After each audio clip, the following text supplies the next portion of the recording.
The three models of training. Ramdas Sreshti had three sons. Though all were intelligent and educated, they used to while away their time roaming with friends without any responsibility. Age was descending on the parents. It was becoming more and more difficult for the parents to manage the affairs of farm, fields, and business. Worried, they were trying to think of ways and means to bring their children to the right path.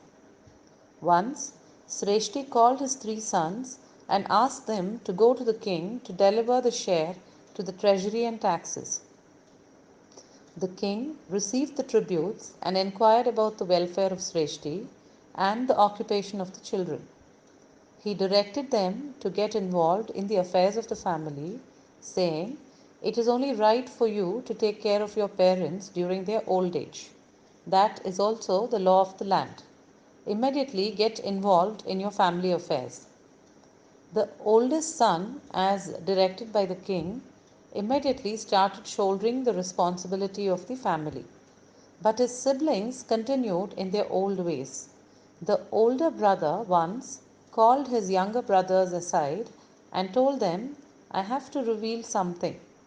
I was thinking that it would be boring to be involved in business, but now I find it very interesting. I receive a lot of respect now. You have lost a great opportunity. I am telling you this not as your elder brother, but as a friend who was going around with you." One of the brothers became active in the shop the very next day, but the youngest, without correcting himself, began to dive more deeply into liquor and gambling. In the meantime, the parents searched for a suitable girl to get the youngest son married. Having found one, they showed her to him. Stunned by her beauty, he agreed to get married to her.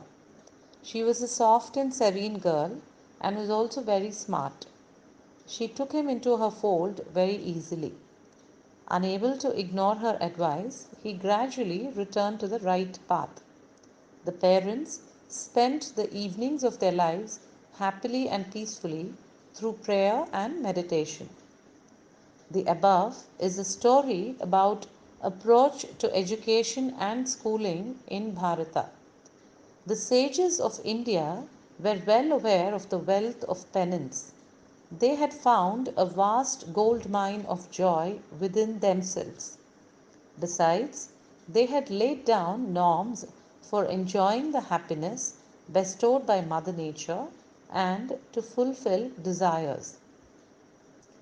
Their mantra was to balance the joy awarded by the internal dharma with the happiness accorded by the external wealth and desires. They lived and nurtured that way of life in their environs, empire, and society. This is the essence of life of Bharata of the bygone eons. If this system had to be implemented across the length and breadth of the country, suitable methods, mechanisms of education, and training were necessary. People with many tastes and volitions had to be transformed. They had to be guided to the highway of Atma Dharma, the road to the soul. The populace could be compared to the three children of the Sreshtis.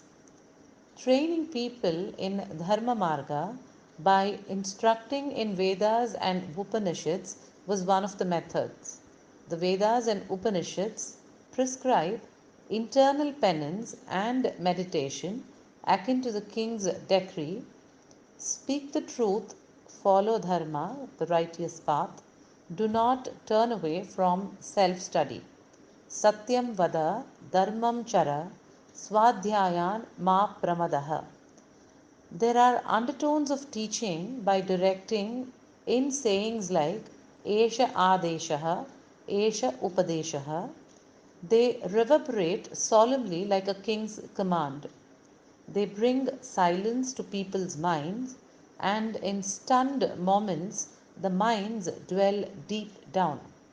That is why Vedas, Upanishads, and Shastras are called Prabhu Samhita. as per the dictum of the king for welfare. Some follow these like the eldest son of Sreshtis. But many do not like this approach like those younger siblings. They rebel.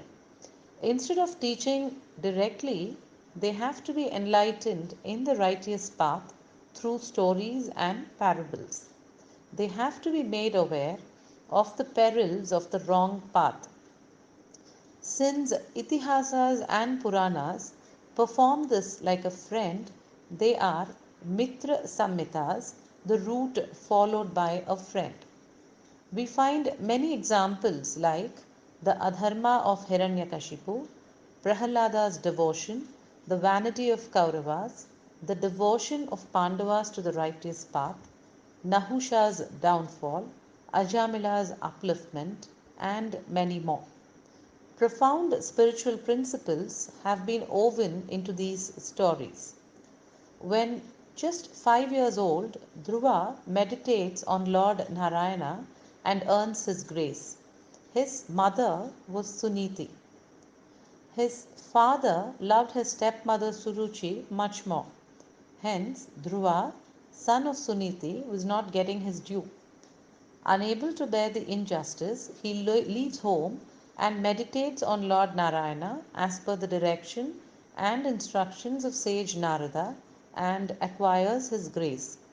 Sri Ranga Mahaguru used this as an example to highlight the spiritual principles woven indirectly into the story by the sages. We like sensual pleasures better than the ethical principles and righteous path. If a diabetic favors Suruchi, good taste, more than the constraints of what is right, Suniti, then the result is perilous. The abandonment of the right path, Suniti, creates havoc in our body. Peace is attained if the intellect is anchored, Dhruva. The Dhruti, firmness of mind, is attained if we have the right ethics, Suniti. Sage Narada, representing the principle of the mind, is the guide. If the mind is firmly stationed in the soul of souls, then Lord Narayana and eternal proximity to him are realized. In order that this may be properly understood and achieved, Mitra Samhitas are needed to be studied under the guidance of a guru. The third son does not bend for any of these. He is under the influence of greed, attachment, and ego. If a rogue elephant needs to be tamed, a trained elephant is necessary, Sri Ranga Mahaguru used to say. One needs to bring that kind of a person under control with resolve, like the way a woman takes control of her husband. The kavyas, literatures, which employ these technique are called Kanta Samhitas. They attract the minds of people with sentiments, rasas like love, grief, etc., and finally position them in serenity. The characteristics and thoughts of heroes and heroines seep into us. Srimad Ramayana, the Kavya of antiquity, Adi Kavya, is positioned as the ideal and consummate Kavya because it evokes many rasas in the reader. The love between Rama and Sita, Sringara, Rama's valor, Veera, the grief it evokes due to separation, the horror, Bhayanaka, and the disgust, Bhibhatsa of the war, the fury, Raudra of Rama, and his serene and solemn countenance, Shanta, throughout influences and enchants like the thematic line of music, the Pallavi. Rama's modesty and compassion towards all beings sow the seed of Dharma, righteousness, in us without our being aware. The story, which begins with the penance, self study, and the study of the self of sages Narada and Valmiki, ends in the rasa of serenity, Shanta.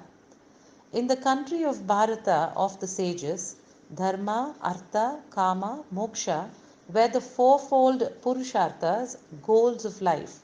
The roads that lead us on to these are the three types of samhitas, namely Prabhu, Mitra, and Kanta. Let us enlighten our lives using these and enrich them in our land.